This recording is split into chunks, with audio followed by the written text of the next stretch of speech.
I was the oldest rider in the C category and more than likely the oldest rider overall, especially since my age was about 3 weeks away from being 67. A cycling community, this is Steve Grusis, the Cycling Greek. Even though I was that old, I wasn't that old by much. There was a 65-year-old in this category who finished ahead of me, and there was also a 61-year-old. In fact, this was the oldest race I've ever been in other than a Masters race. Other than the 3 60-somethings, there were 4 50-somethings, 4 40-somethings, there were 5 30-somethings, 1 20-something, and 5 who didn't declare their age. Let's talk about why I titled this video 3 Races in 1. There were 3 distinct parts in this race that each had their own character. This first part is what I call the bat out of hell part. This is where we start off strong, and I'm trying to stay as long as I can with the front group, whichever that front group's going to be, and that's going to have lots of A's and B's in it. Any Cat C that's able to hang on with these A's and B's is going to be guaranteed a high placing. Often I use these road races to work on my steady power, but not this time. In about 5 days I'll be doing the Masters District Road Race here in California, and I'm using this race to help tweak me for that. What I'm doing is taking a chance and burning a lot of matches in order to stay or in order to make the front group. If you look at the map insert in the upper right hand corner, you'll see that we're together but things are starting to split apart.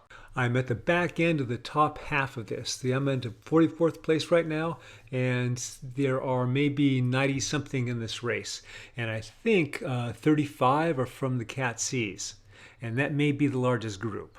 After about 90 seconds, the group has slowed down just a bit as I make my way toward the front, and I have made the final selection at this point.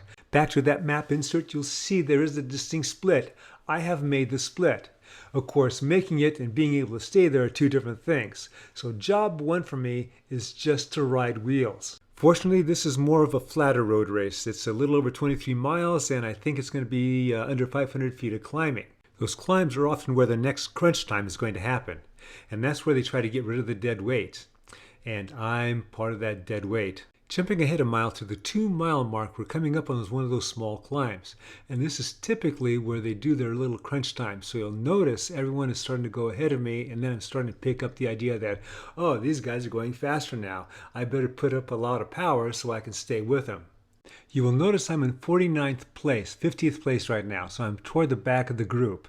The split that we had, a small group that was behind us, caught us, and so we formed this larger group. So the next group is about 17 seconds behind me. If I fall off solo, then there's no way I'm going to be able to stay away from those guys. So if I do fall off, hopefully I fall off with a small group, or even a larger group. Jumping forward again, this time to about 5.1 kilometers into this race, so this is almost half a lap.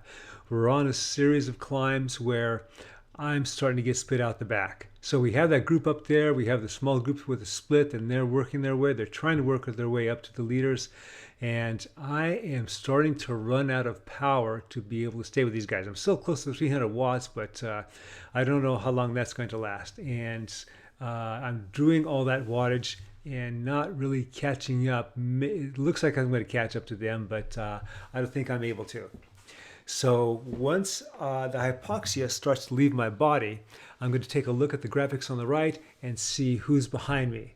So I have I have a couple people at 7 and 10 seconds. I'm still not ready to give up the ghost and go back to them. I'm still thinking that these guys in front are going to slow down, and then I just got to keep up my power. I do make a good effort at that, but unfortunately that group in front of me, they keep up the power too, and they simply outlast me. After a while I saw it was going to be futile, so I slowed down just a bit, and about a little over 2 miles later, I was caught by those 2 riders. This is where the second race begins. Now, one of those riders is a Category C, just like me. In fact, that's the guy that just passed me. We're going to all get together. The other one is not going to stay away. That other one is a Category A. So I'm comfortably making my way up to him. At this point, I'm hoping the Category C rider, Delaney, is feeling a bit tired and is going to die off as I'm chasing after that Category A rider. Unfortunately, that wasn't the case, so we were all 3 together. Well, we were all working together. We weren't putting a lot of watts into this. We would trade pulls, although I was being pretty conservative, but I think the others are being pretty conservative too. We had only raced 10K and we had about another 15 miles to go. I would look at the little map insert on the upper right hand corner and I'd see nobody in front of us and really nobody in back of us. At about 15K into the race, I noticed what probably the other two noticed earlier. The group in back of us was gaining on us. In fact, they were down from 27 seconds to a 6-second, 5-second gap. So I decided to put in some power here. Maybe they're getting a little tired chasing us, and I can entice the others to work with me so we can try and keep away from that group. I can see where the C category rider in my group would be incentivized to do this, but the A category, he's probably thinking he's the only A left, so why should he be working with us? After another 2 kilometers of trying to stay away from that group, we were finally caught, and that's at the 10.4 mile mark. Almost halfway into this race, I now start the third race. The lead pack, which is now minutes ahead of us, numbers 50. We are made up of mostly C's and D's. There's a couple A's in here and probably a few B's. I am now going to conserve as much as I can and ride wheels. While the main crunch areas I had to be concerned about at the beginning of the race were the climbs, I still have to be concerned about those climbs here, but there's not as many heavy hitters as there were at the beginning of the race. As long as I'm aware of what's on the course and what's coming up, I should be fine. By the time we hit the 4.5 mile to go mark, I had created a plan on how I was going to win this field sprint. If you are familiar with my channel, you already know that I can't sprint. So I usually take off with the half mile to go or so. But that's not what I was going to do this time. There's too many people here and probably too many strong people in here. I had to find a place where I can thin the herd, and that was going to happen on the climb. And this was the climb it was going to happen on. As I start my run to get a little bit of draft going through the pack here, I have to keep in mind that this is not a half mile effort. I have over 4 miles to go. If you look at the map in the upper right hand corner, you'll see that this climb is a series of switchbacks. I don't have wattage in mind, but it would be great if I can maintain 4.0 watts per kilogram. As I'm gritting my teeth via the picture in the lower left-hand corner, I'm looking at two things. I'm looking at the graphics on the right to see if I can get at least a 1 or a 2 instead of that 0 split to the people in back of me. And I'm also looking at the map at the upper right-hand corner to see if we're still bunched up, or if I'm starting to stretch them out, or if I'm starting to get a gap. I'm still maintaining 4.0. They're bunched up, and the closest people to me are 3 to 4 meters behind me. And sometimes, just like what you just saw, they can just pop into the picture. I'm getting a little nervous, so now I'm putting in a little more power. I have a feather power up waiting to be used. I either want to use it toward the top or when I start to weaken a bit. And it just got activated, which means I'm starting to weaken a bit. I'm still holding over 4.2, but I can tell the writings on the wall. I can see with the map that we're stretched out now. Good deal, but they're still like 4 to 6 meters behind me. Maybe I can cause a split in which some of them go with me. So now I'm starting to go a little bit downhill, get a little bit of a rest, but I'm still trying to push what I can. But there they are. Nice plan. I put everything into it, and so now I'm just going to try and hang on. That was a half-mile effort.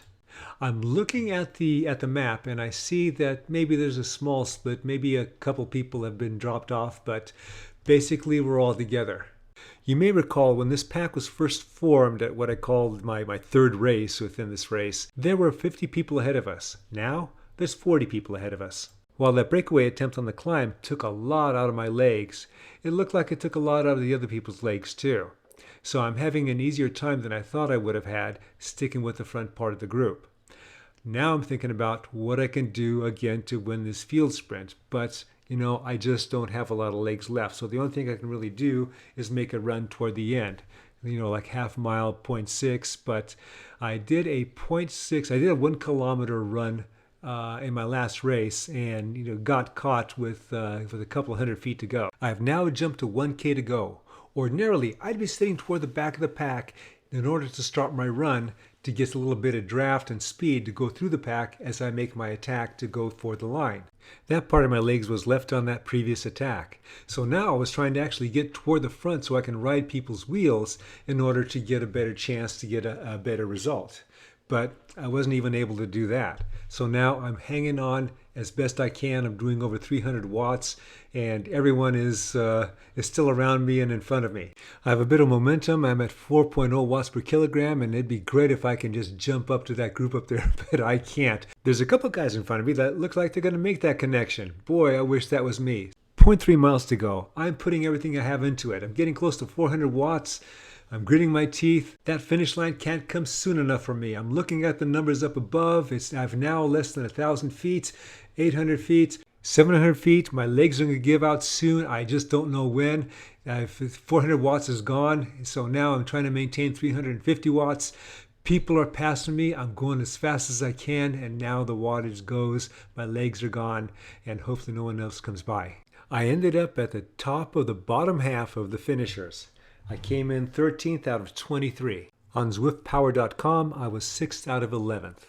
ZwiftPower also shows that Category C rider Sayuichi Nakagawa was in that lead group and took first. Ethan Corson was in the chase group and he took second in the Category Cs. Time to move those guys up to the Bs.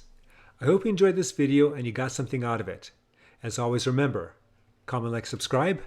The Cycling Greek.